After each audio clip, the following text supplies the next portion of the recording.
Seja bem-vindo ao meu canal. Eu sou a Cristiane Nascimento e hoje eu vou falar sobre grupo econômico em crise. Mas antes, já deixa seu like e se inscreva no canal para que mais pessoas possam expandir seus conhecimentos. Vamos começar do começo.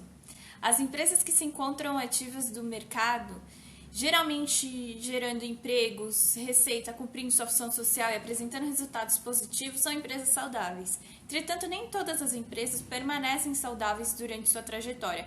Muitas se deparam com a crise econômico-financeira, não gerando receita suficiente para quitar suas dívidas, passando a transitar em uma areia movediça. Uma vez que, ao buscarem mais créditos para fomentar suas atividades, sem prévia análise de especialistas, acabam se afundando em mais dívidas e, ao invés de se alavancarem, acabam experimentando o efeito rebote. A crise é uma somatória de sintomas que tende a aumentar, sugando a empresa para a linha decrescente de desenvolvimento. Ou seja, para caracterizar a crise econômico-financeira de uma empresa, ela precisa demonstrar que a receita oferida não se mostra suficiente para quitar integralmente seu passivo, a ponto de não comprometer seus negócios. O mercado disponibiliza diversas ferramentas capazes de auxiliar as empresas no momento de dificuldade, seja renegociando suas dívidas com os credores, reestruturando a empresa para se adequar ao novo momento que se encontra, alienação de ativos, redução de custos, entre outras soluções. Muitas vezes, a aplicação dessas ferramentas soluciona os problemas enfrentados sem maior dor de cabeça. A crise econômica brasileira ela vem se agravando desde 2008, tendo seu ápice em 2014 e 2015. O impacto da crise despertou um certo desespero na população, gerando instabilidade tanto para as empresas quanto para os trabalhadores. Em 2016, os efeitos da crise econômica foram amplamente sentidos pela população e pelas empresas que precisaram adaptar as contas para a realidade financeira a fim de se manterem ativas no mercado gerando receita. No decorrer dos anos, a crise foi atingindo os setores de mercado tal como uma avalanche, fazendo com que as empresas buscassem de forma urgente as soluções de mercado ou se socorressem da proteção do Estado através da recuperação judicial. Inclusive, se vocês fizerem a leitura de diversos pedidos de recuperação judicial desde 2014, até antes da pandemia da Covid-19, identificarão que uma das razões da crise é exatamente a crise dos anos que eu comentei aqui. As grandes empresas que se depararam com a crise impactaram as médias e pequenas empresas que delas dependem, ensejando no mercado econômico sensível. Foi diante de toda essa crise econômica progressiva e a pandemia causada pela Covid-19 que as empresas brasileiras buscaram se adaptar ao novo mercado a fim de se reinventar e encontrarem novas soluções estratégicas de atuação de forma inovadora e, para tanto, a nossa legislação se deparou com a necessidade de acompanhar essa evolução. A nossa Lei 11.101 de 2005, que dispõe sobre a recuperação judicial, exigiu uma atualização para levar mais segurança jurídica a todas essas mudanças. Como vocês sabem, em dezembro de 2020 foi promulgada a lei que altera diversos dispositivos da Lei 11.101 de 2005. Bom, mas o que eu quero trazer aqui para vocês é que toda essa avalanche de acontecimentos de crise econômica do país, pandemia e todo o impacto econômico financeiro nas empresas não só direcionou muitas empresas a socorrerem de uma recuperação judicial, mas também afetou muitas empresas que fazem parte de grupos econômicos. Para caracterizar grupo econômico de empresas, é preciso que se demonstre que entre elas existem, de forma concomitante, efetiva comunhão de interesses e atuação conjunta, além de uma administração unitária com o escopo de, por meio de uma combinação de recursos, atingirem objetivos comuns, assim como, em regra, a obtenção de lucros. Para configurar, não basta simples coincidência de quadro societário, ok? Para você entender melhor como funciona a recuperação judicial de grupo econômico, eu trouxe aqui um caso prático. A terceira turma do STJ entendeu que para pedir recuperação judicial em litisconsórcio ativo, cada sociedade empresária integrante do grupo econômico deve comprovar individualmente o funcionamento por mais de 2 anos, como exige o artigo 48 da Lei 11.101 de 2005. A empresa deverá comprovar que exerce há mais de 2 anos a mesma atividade.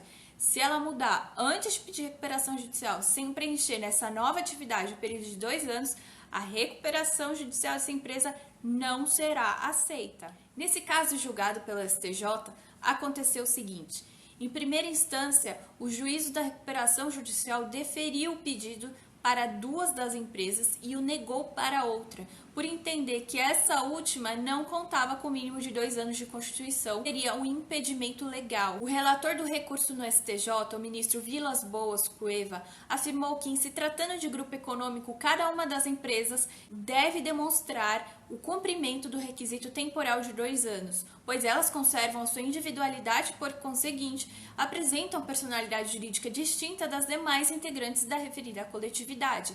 Na época do julgamento, em 2019, não existiam as alterações da Lei 11.101 de 2005 e tampouco a lei disciplinava sobre a possibilidade de apresentação conjunta do pedido de recuperação judicial por sociedades que integram determinado grupo econômico. Era possível, mas não existia na letra da lei regras para isso.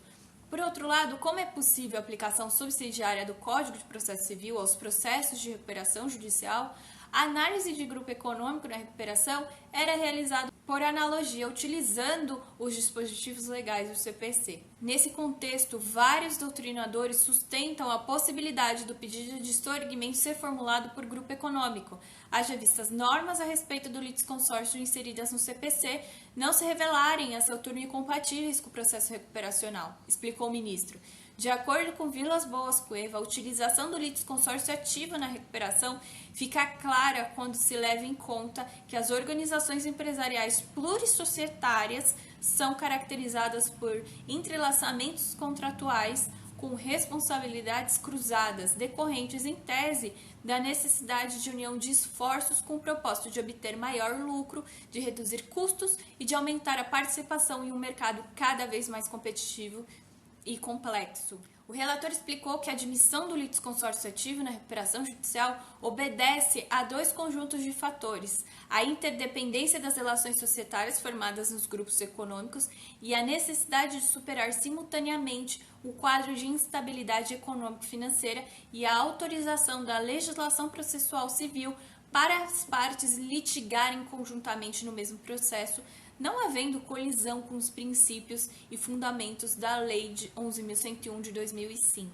Vilas Boas Cueva observou que o prazo de 2 anos, previsto no artigo 48 da Lei 11.101 de 2005, tem como objetivo principal restringir a concessão da recuperação às sociedades empresárias que se achem consolidadas no mercado e apresentem certo grau de viabilidade econômico-financeira capaz de justificar o sacrifício imposto aos credores. No caso analisado pela terceira turma, uma das sociedades integrantes do grupo era resultante da cisão parcial de outra e não cumpria a exigência de mais de 2 anos de constituição para ter direito à recuperação, razão pela qual o juiz indeferiu seu pedido em primeira instância. Ao examinar as peculiaridades do caso, o colegiado, seguindo de forma unânime o voto do relator, afastou a rigidez do entendimento sobre o artigo 48 para permitir a recuperação também à empresa resultante da cisão.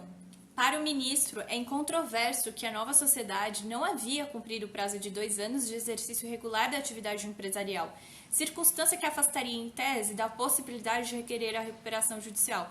No entanto, a empresa da qual se originou a nova sociedade operava regularmente havia mais de 2 anos. No processo de cisão, foram transferidas para a nova empresa diversas lojas, quase todas constituídas também há mais de 2 anos. Na visão do ministro, a empresa cuja recuperação foi indeferida sucedeu integralmente em direitos e obrigações outras sociedades que contavam com o período de funcionamento regular superior ao exigido pela Lei 11.101 de 2005, ou seja, tanto a sociedade cedente quanto as lojas que passaram ao comando da nova empresa cumpriram o biênio legal. É válido ressaltar que a cisão não ocasionou alteração do objeto social, tampouco a interrupção das atividades empresariais, tanto da sociedade cedente quanto da cindida, concluiu o relator. Além disso, superado esse ponto, o caput do artigo 48 da Lei 11.101 de 2005 prescreve que a recuperação judicial pode ser requerida pelo devedor que, no momento do pedido, exerça regularmente suas atividades há mais de 2 anos, fazendo a comprovação por meio de certidão emitida pela respectiva junta comercial, na qual conste a inscrição do empresário individual ou o registro do contrato social ou o estatuto da sociedade. Segundo Marlon Tomazetti, apenas em relação às empresas sérias, relevantes e viáveis é que se justifica o sacrifício dos credores em uma recuperação judicial. Uma empresa exercida há menos de 2 anos ainda não possui relevância para a economia que justifique a recuperação. No caso prático, o ministro entendeu da seguinte forma: no processo de cisão da empresa A, foram transferidas para a B 23 filiais do grupo empresarial, cujas unidades foram quase todas constituídas há mais de 2 anos, ou seja, a AB sucedeu todos os direitos e obrigações de outras sociedades concebidas pelo período superior ao exigido pelo artigo 48 caput da Lei 11.101 de 2005. O parágrafo 1º do artigo 229 da Lei 6.404 de 76, que dispõe sobre sociedades por ações, ao tratar do procedimento de cisão das sociedades anônimas, estabelece que a sociedade que absorver parcela do patrimônio da companhia cindida sucede a esta nos direitos e obrigações relacionadas no ato da cisão. Tanto a sociedade cedente A quanto as lojas que ficaram sob o comando de B cumprir o biênio legal. É válido ressaltar que a cisão não ocasionou a alteração do objeto social, tampouco a interrupção das atividades empresariais, tanto da sociedade cedente quanto da cindida. No entendimento de Sérgio Campin, em caso de transformação societária, poderá haver o cômputo do exercício anterior para atingir o prazo de 2 anos, desde que não haja descontinuidade da empresa. A transformação registral garante, desta forma, a permanência da regularidade da atividade empresária, que não sofre relação de continuidade diante da alteração do titular da empresa, e sendo assim, haverá o cômputo do exercício anterior para que se possa atingir o prazo de mais de 2 anos do exercício regular da atividade por lei exigida. Em outros termos, o empresário individual ou a sociedade empresária pluripessoal ou unipessoal requerente da recuperação judicial poderá legitimamente aproveitar o período de exercício regular anterior à implementação registral para somá-la àquela realizado após o evento. Assim, conforme referido ensinamento doutrinário, se a sociedade anterior tinha mais de 2 anos de atividade empresarial, a nova, objeto da cisão, não precisa cumprir novamente o biênio. Com as alterações da lei, esse tema ficou muito mais claro. O artigo 69G da Lei 11.101 de 2005 esclarece que os devedores que atendam os requisitos previstos nesta lei e que integrem grupos sob controle societário comum poderão requerer recuperação judicial sob consolidação processual. Ou seja, todas as empresas poderão fazer um só pedido de recuperação judicial ao invés de protocolar vários pedidos de recuperação. Isso facilita para que a reestruturação e sorgimento das empresas sejam feitos de forma simultânea, mas será nomeado um só administrador. Então, grave isso. Ainda sobre esse artigo, o parágrafo 1º já revela que cada devedor apresentará individualmente a documentação exigida no artigo 51 da lei. Cada empresa deverá comprovar que preenche todos os requisitos legais e juntar nos autos individualmente a documentação necessária que a lei exige. Ah, mas vai ficar um pedido de recuperação gigante. Vai! Paciência é uma virtude poderosa. Então, revise cada documento, verifique a validade das certidões, assinatura nos documentos, certifique-se que cada documento corresponde a determinada empresa e cuidado para não confundir os documentos. Um único pedido de recuperação judicial feito por várias empresas a gente chama de consolidação processual, que acarreta na coordenação de atos processuais garantida a independência dos devedores, dos seus ativos e dos seus passivos. Os credores de cada devedor deliberarão em assembleias gerais de credores independentes. A consolidação processual não impede que alguns devedores obtenham a concessão da recuperação judicial e outros tenham a falência decretada. E como que faz para apresentar um plano único, lista única e ter uma única assembleia? Neste caso, além de ter uma consolidação processual, a empresa precisará cumprir os requisitos legais para ter a consolidação substancial de ativos e passivos. Então, deverá ser constatada a interconexão e a confusão entre os ativos e passivos dos devedores, de modo que não seja possível identificar sua titularidade sem excessivo gasto de tempo ou de recursos, e deverá, cumulativamente, com a ocorrência de no mínimo 2 das seguintes hipóteses: existência de garantias cruzadas, relação de controle ou de dependência, identidade total ou parcial do quadro societário e atuação conjunta no mercado entre os postulantes. Em decorrência da consolidação substancial, ativos e passivos de devedores serão tratados como se pertencessem a um único devedor. A consolidação substancial acarretará a extinção imediata de garantias fidejussórias e de créditos detidos por um devedor em face de outro.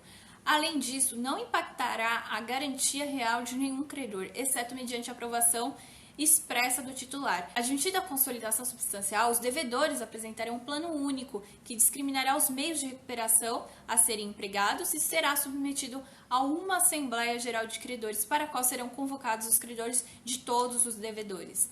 Se o plano unitário for rejeitado, implicará a convolução da recuperação judicial em falência de todos os devedores que estiverem em consolidação substancial. Ficou mais claro para você como é que funciona a recuperação judicial de grupo econômico em crise? Então me conta aqui nos comentários, e se você ainda não deixou o seu like, já aperta aí o joinha e se inscreva aqui no canal para que mais pessoas possam expandir os seus conhecimentos. Então até a próxima semana!